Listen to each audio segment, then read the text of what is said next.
Good morning to all my friends and family, and welcome to this episode of Jim's 5am Club. It's Sunday morning, it's the 29th, should I say, the 29th of May, and today is a somber day for me, because it's a day where I remember my mother. Today is her birthday, and if she was alive, she would have been 87. So what I've decided to do is just go for a drive, just to clear my mind, just to relax and take it easy on this Sunday morning. And I'm heading to Bilpin to go and pick some apples, and then go to Lithgow, and then circle back via the Blue Mountains by Kosciuszko, and maybe go to the Three Sisters. It all depends. It's a beautiful blue-skied autumn day. We're about to head into the winter, and as you can see, the trees here are shedding their leaves, the deciduous trees. We've also got the perennials, which are still as green and as beautiful as ever.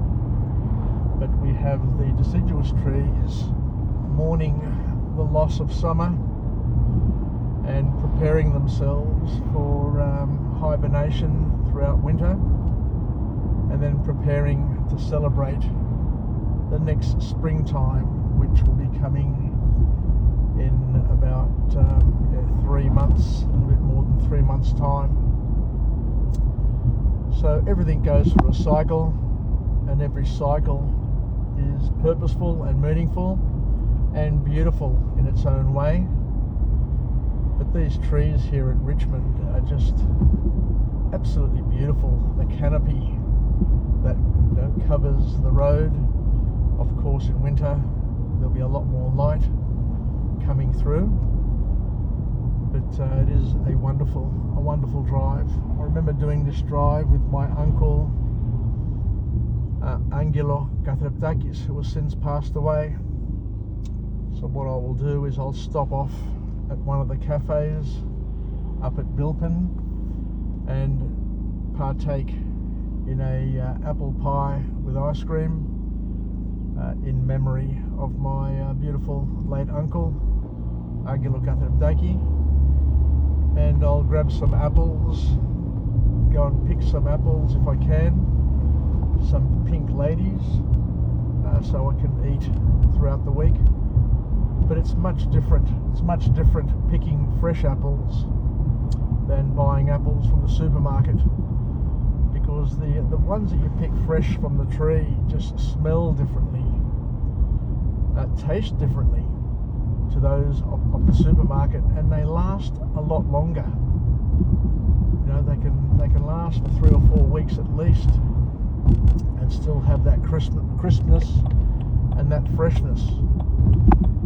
Anyway, I'll just turn left here and head towards Lithgow to take me up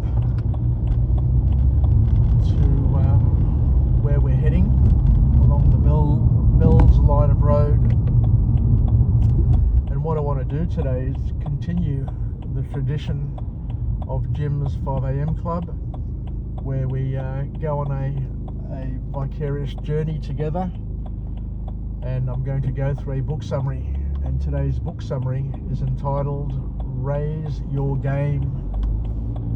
An interesting book, Raise Your Game, by an author known as Alan Stein, and we'll see what we can learn, what we can incorporate into our life skills, because we can go through life and build our decision making and our worldview based on our own experiences, knowing very well that we're only going to have limited slithers of experience to act as lenses for us to make meaning of life.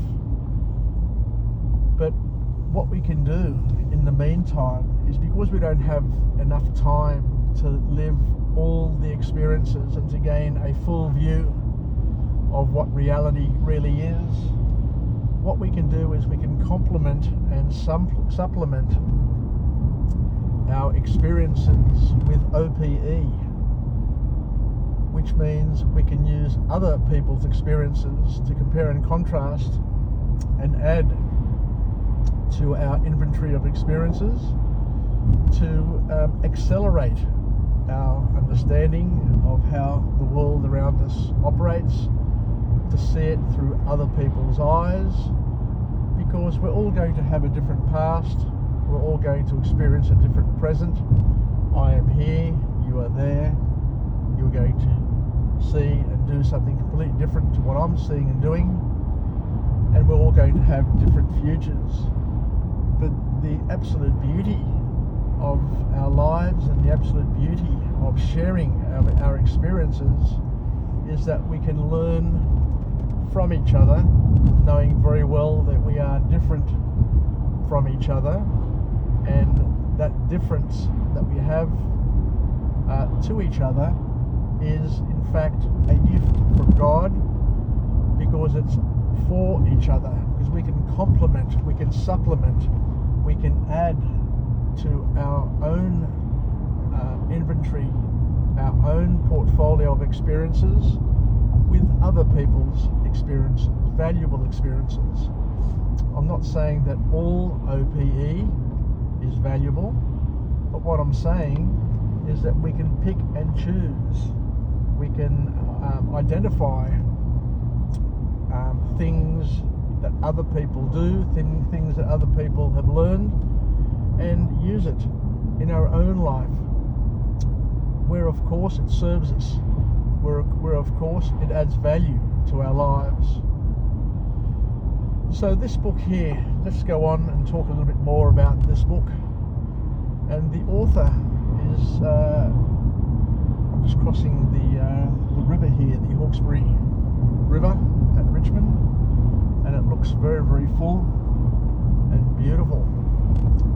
We've had rain for the past couple of years, and it's caused a lot of flooding up here. But you can see that everywhere around us is green, is lush, and is benefiting from the greenery, from the rain. And of course, it all comes in cycles. And this book will also touch on how cycles impact our lives. So this book here is all about raising our game. Raise your game. So the first profound point that the author kicks off with, and it's something that we can all contemplate, I guess, on this beautiful Sunday morning, is that the most successful people in any industry thrive in discomfort. It's something that we all need to understand and learn, that you've got to welcome, you've got to embrace discomfort, and we've got to try and lead our lives and live our lives leaning just outside our comfort zone. So the most successful people, according to this author, in any industry thrive in discomfort. We're not saying that they survive in discomfort. We're saying that not only do they survive, but they also thrive in discomfort, because what they know and what they've learnt is that discomfort is only temporary, and it's not permanent. So this is a powerful lesson, you know, that there's only so much of a storm that can happen before it finally gets broken by a rainbow, by a bright blue sky, by calm and peace. And knowing that along the path of life, along the journey that you take, there are going to be bumps in the road, there are going to be hills to climb, there are going to be roadblocks to force you to turn back and go another direction and to detour. are going to be lots of these things in our lives, but what we need to understand is that if we keep on moving, if we have a purpose, if we're flexible in our approach, that it's not going to stop us in our path. It's just going to teach us. They're going to be stepping stones to our success, knowing very well that things are not permanent, and we need to focus on progress and not perfection, knowing very well that perfection isn't permanent and isn't sustainable, because we live in a dramatically changing and a rapidly changing world where yesterday's experience, yesterday's lessons may help us or may hinder us. As I was working at IBM many years ago when things were rapidly changing, and I remember one of the directors, I forget who it was, but I remember the message, and he says, in a rapidly changing environment, don't look to each other for leadership, because the person next to you, the person in front of you, the person behind you have never been to the future. So each of us, each person is just as capable as the other person at assessing and making the best decision at that point in time, a decision that serves them. And we've all got different appetites for risk. We've all got different pain thresholds, and some people can deal with things much better than others, and you need to stay calm, you need to stay positive, you need to stay focused, and you need to live with positive expectancy in order to get through the trials and tribulations of life, knowing very well that there are good days ahead for each and every one of us, for all of us. The best years are without doubt ahead of us, and we need to live with that belief, and we need to live with that spirit. So discomfort, as a reminder to what this author is telling us, is not permanent. And discomfort, what we need to understand is when you go through discomfort, what it does is, if you're able to push through it, to use it, to leverage it, it can lead to better days. It can lead to permanent improvement. Now take, for example, a bodybuilder. You know, they go through discomfort, pushing weights, resisting and pushing through resistance to build muscle. But once they build that muscle, that improvement is permanent, and all they have to do is just maintain it. Of course, if you leave it, it may go backwards. You may atrophy. Yeah, that's understandable. But we need to go through that pain threshold, that resistance, push through the resistance level in order to gain permanent improvements that will take us to another path, that will lead us to another opportunity to go through some pain and some testing moments. But as we said, by doing so, it usually leads to a better outcome, to a permanent improvement. So the key message to come from this book is that we need to be consistent, and we need to be driven in our actions, and by being consistent and driven, it will far outweigh the advantages of just having talent or being talented. So what the author here is saying is that you go a lot further and you gain a lot more by being consistent and driven and taking small steps on on a continual basis than being born with tremendous talent and not doing anything with it.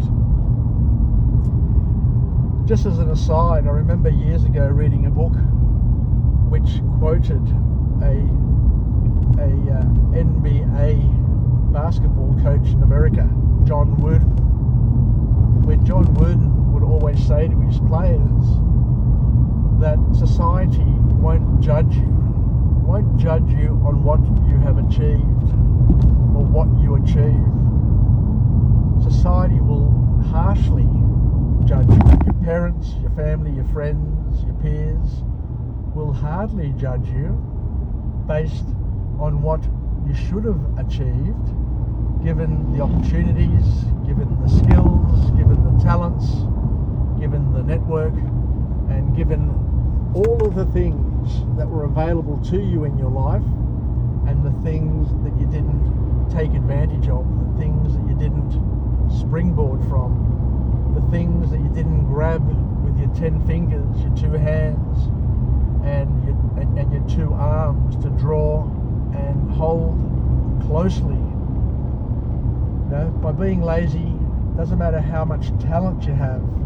If you're bone lazy, if you don't feel comfortable living with discomfort, then you're not going to grow, you're not going to develop, and you're not going to live your callings and reach your potential.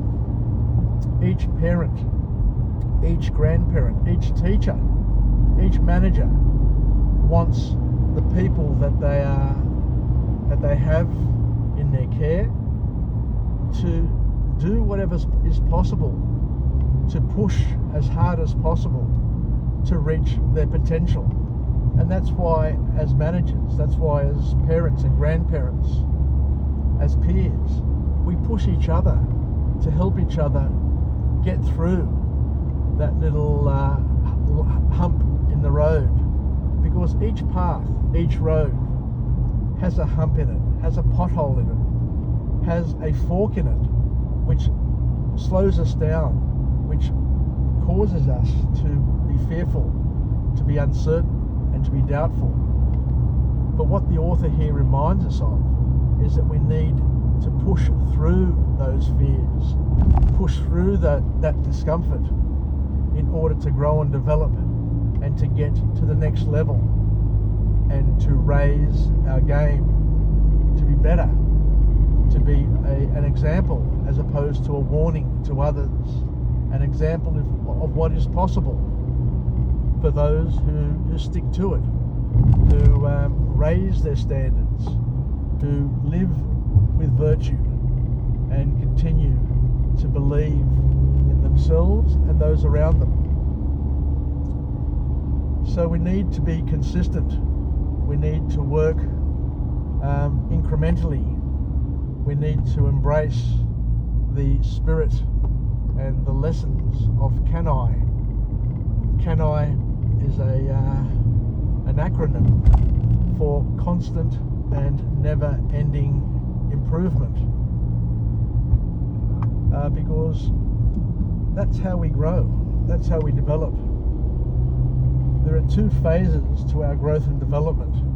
One is a small incremental baby steps method, where you grow and you move step by step, day by day.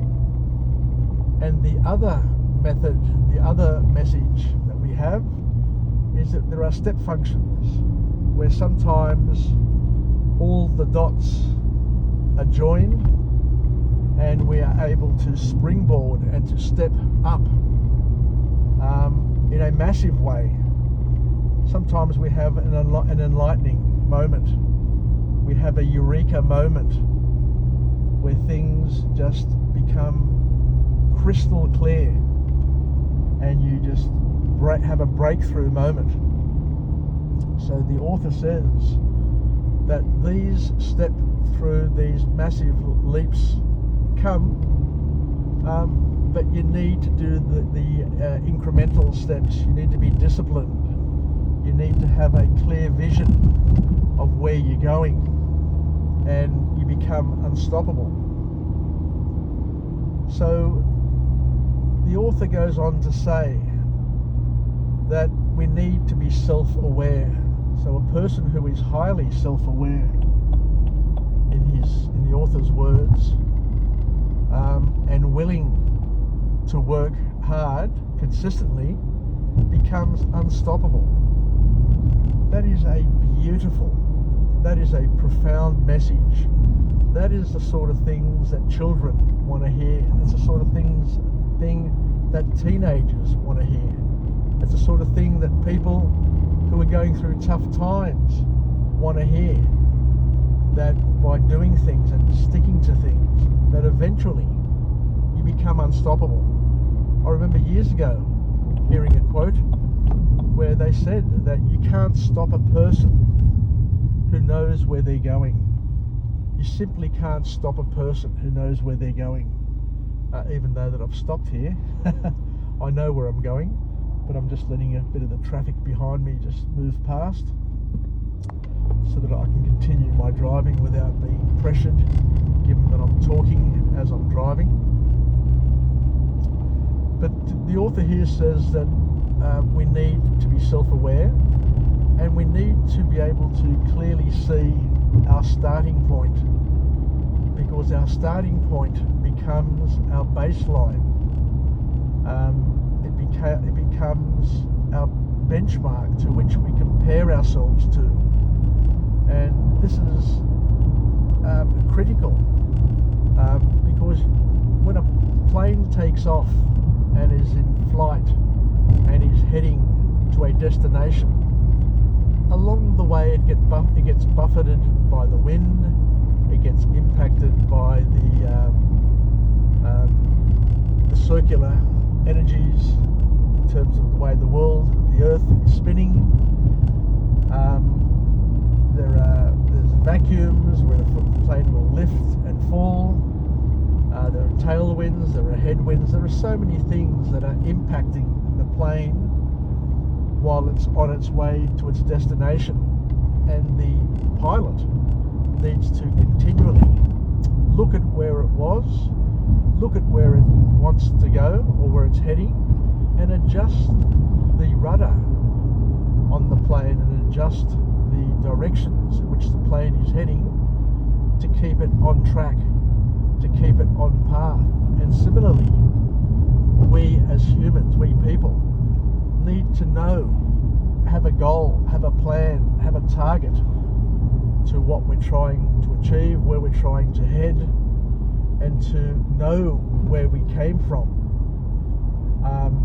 and to see where we're going, and to be able to make the necessary adjustments, to be flexible in our approach, to be strict, to be hard-nosed about where we want to get to, but to be flexible in our approach, knowing very well that along the way we're going to have detours, we're going to have disturbances, we're going to have disruptions, but it's part of the plan, it's part of the journey, and it's something that's not going to end our journey, but it's something that we're going to contend with and to work through, and in some cases to work against.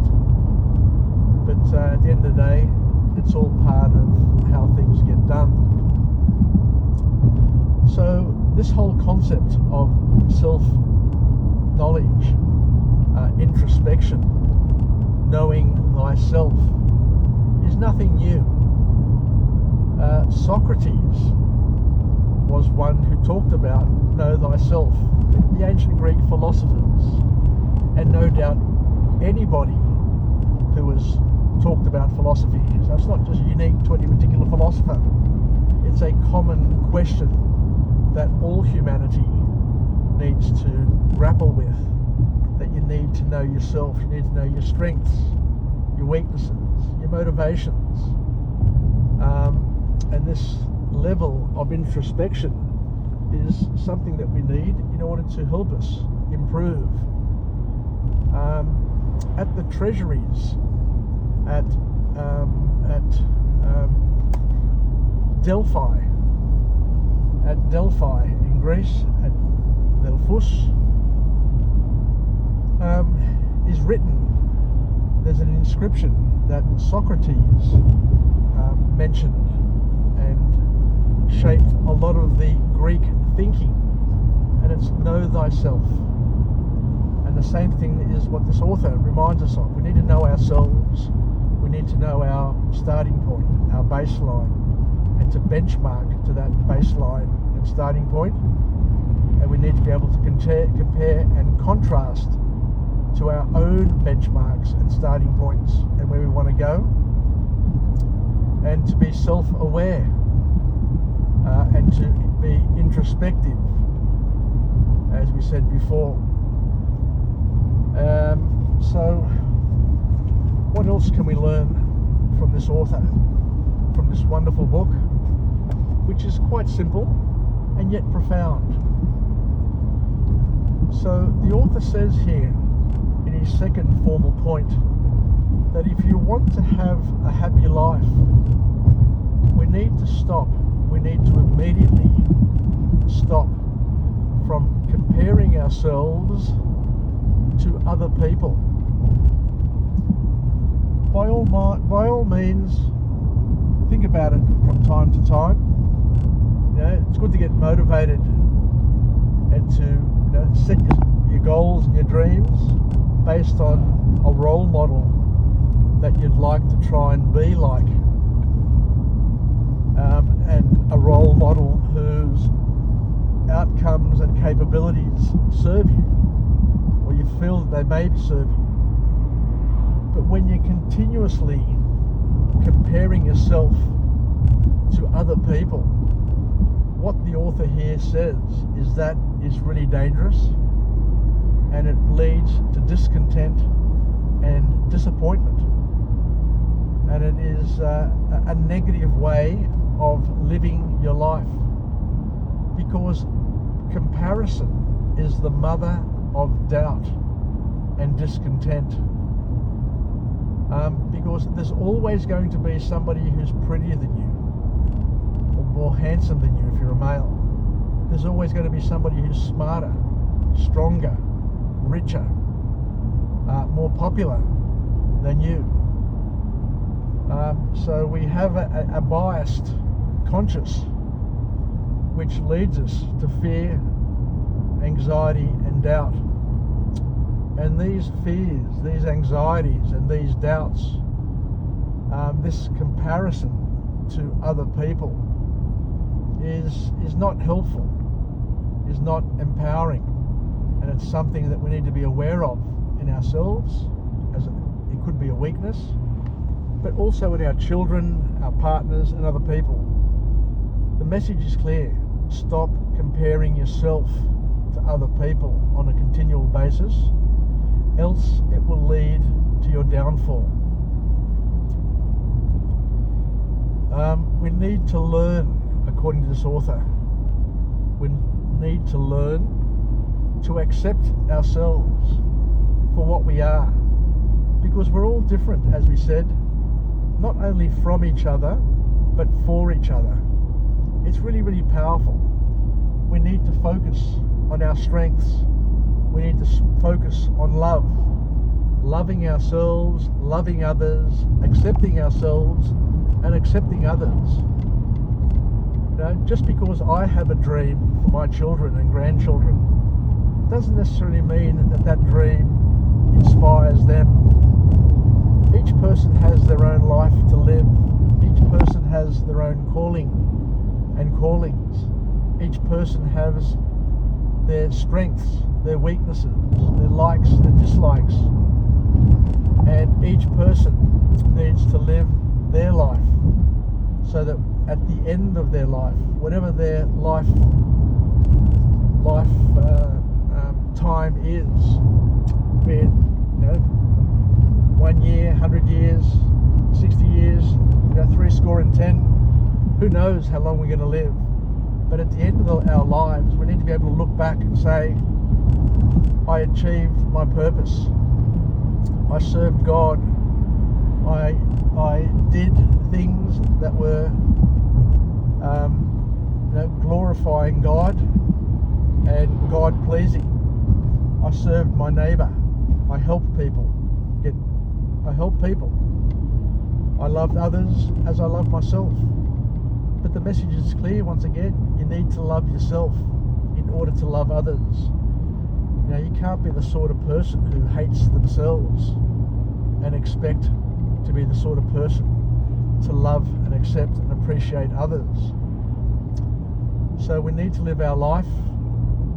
We need to live our life, remember, our life, and not other people's lives. And we need to accept, as we said, ourselves and others. Else we'd be living a lie.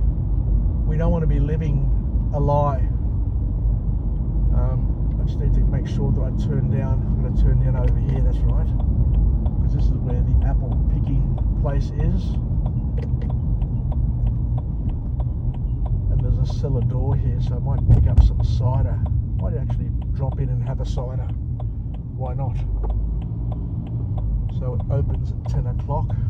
It's 9:45 now, so maybe on my way back. There's a sign on the road here which says slow down for koalas and kangaroos. Wouldn't it be cute to see a koala crossing the road? So we need to live our lives, else we're living a lie. How many times people get to an age in their life where, as we said, they wake up one morning and realise they've been living a lie. They're not living the life that they once dreamed of or once wanted to live.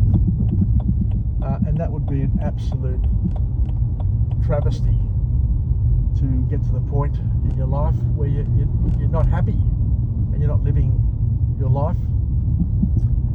Because what we need to understand is that life can be toxic. Self-doubt is toxic because we become envious and jealous of others. But we need to work on our virtues. We need to work on our life and to live our life and to express as best we can. Just like Madonna says in her song, you know, express yourself. We need to express our gifts, our God-given gifts, as best we can, and to embrace them, and to not want to be somebody else all the time, because as we said, that is a toxic way of living. So the call to action from this author is to start, and to start right now, and to start gradually, step by step, taking baby steps to get to where you deserve to be.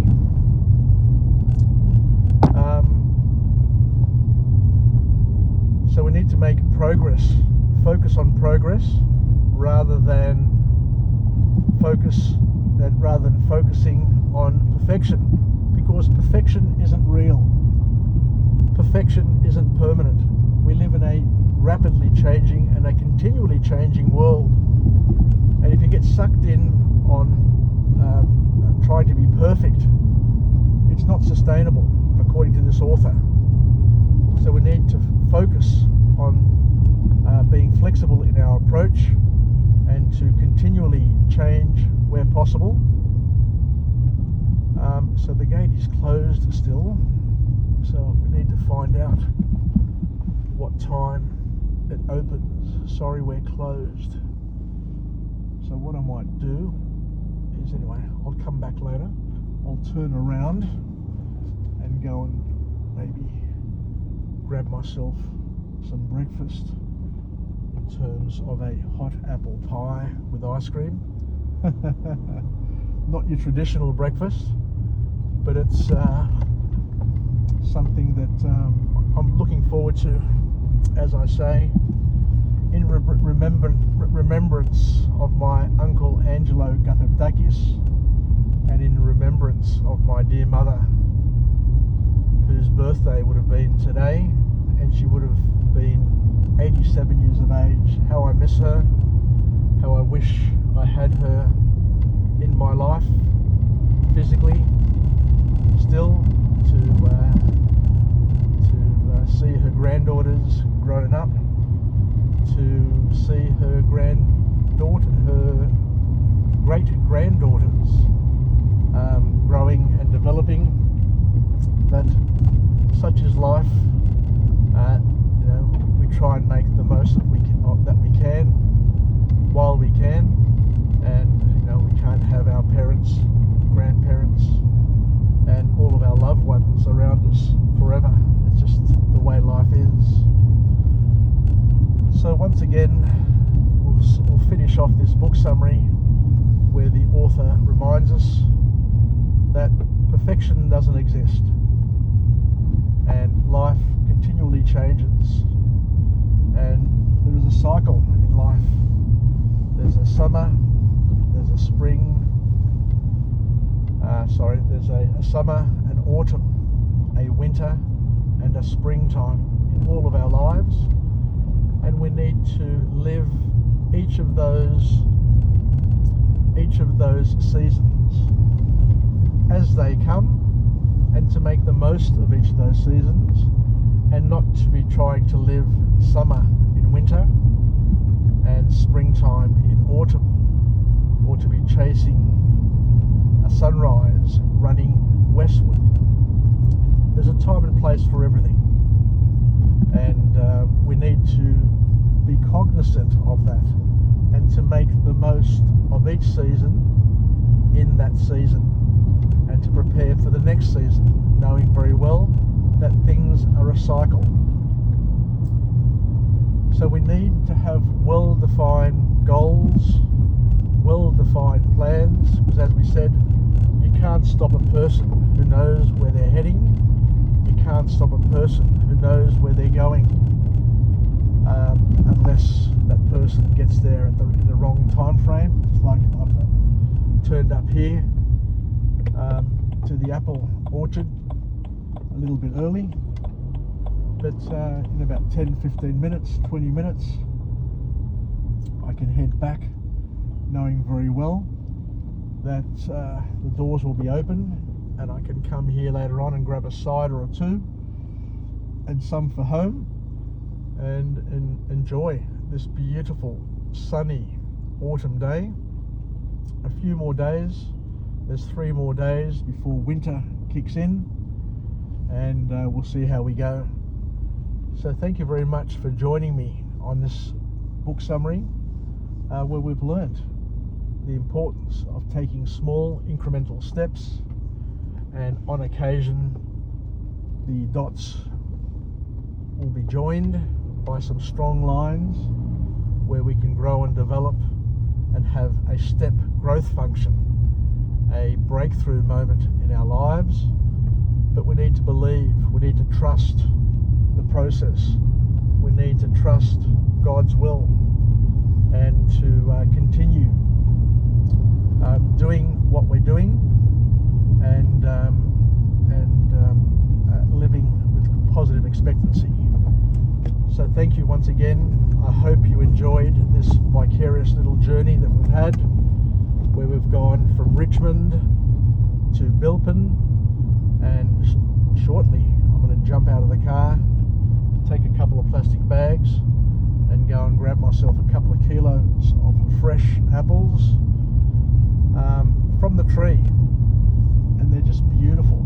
They're red, they're ripe, and they're a product of nature.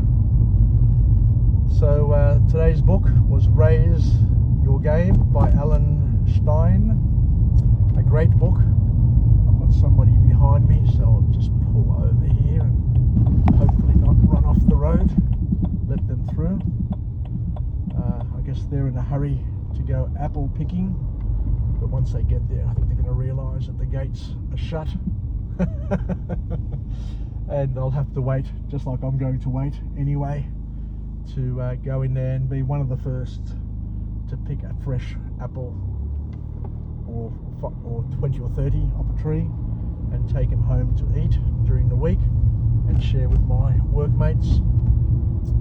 And I look forward to coming to you again from a different place with a different message of empowerment, because my dream, my purpose with Jim's 5am Club is to showcase and highlight beauty of this country that I live in and the beauty of God's creation, wherever it may be. Wherever I travel throughout the world, I will try and continue to present blogs with a different background and make the most of what we have. As you can see, everybody's in a hurry to go to the apple orchard. Only, of course, to realise that the gates are still shut. But yeah, so join me, spread the word. I've got a YouTube channel called Jim's 5am Club, where I've got about 130 subscribers. I want to lift that to 1,000 or more, because the sorts of things that we talk about, the books that we cover, the OPE that we unleash, that we reveal, I feel is really, really powerful and something that we can all use and we can all benefit from. So the gates are open and I'm just going to head in now. There are cars which are parked outside. There's a cow up here by the fence. People are looking at the cow. It's a beautiful cow. A young steer by the looks of it. And what we'll do is we'll go inside and do what we have to do. So there, all these cars are here already. Don't know where to park. I think I'll park over this side here, or I'll park in the sun actually, because it's a cold day. Just warm up the car if I can. So here we go. I'll just show you the trees. You can see the apples down there on the trees. I don't know if you can see them from here, but the trees are fully laden with beautiful, fresh, ripe apples, and I can't wait. So spread the word, everybody, please spread the word, because there are people out there who don't have access to books, to book summaries, and may not have the passion to read through them. So what I'm doing is I'm doing the hard work for them. I'm taking the book summaries and going on a journey, a vicarious journey that you can join me on, and we can identify and see the different beautiful elements of this country that we live in, and overlay it and learn something on top of it. Anyway, take care, yasas, and bye for now. Happy Sunday, everybody. Take care.